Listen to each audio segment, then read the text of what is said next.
أعوذ بالله من الشيطان الرجيم.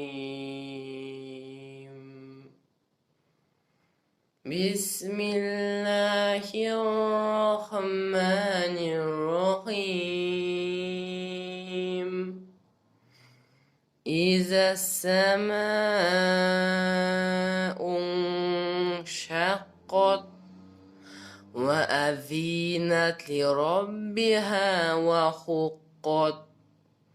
وإذا الأرض مدت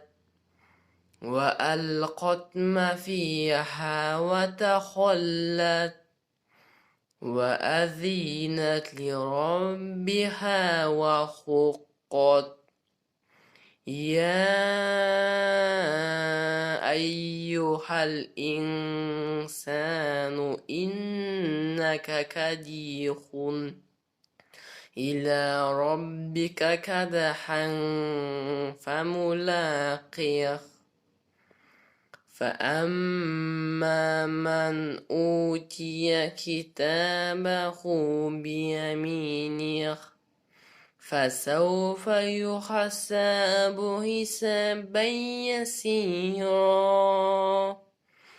وينقلب إلى أهله مسرورا وأما من أوتي كتابه وراء ظهره فسوف يدعو ثبورا ويصلى سعيرا إنه كان في أهله مسرورا إنه ظن أن لا يحور بلى إن ربه كان به بصيرا فلا أقسم بالشفق والليل وما وسق والقمر إذا اتسق لتركبن طبقا عن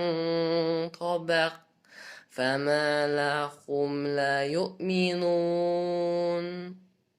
وإذا قرئ عليهم القرآن لا يسجدون بل الذين كفروا يكذبون والله أعلم بما يوعون فبشرهم بعذاب أليم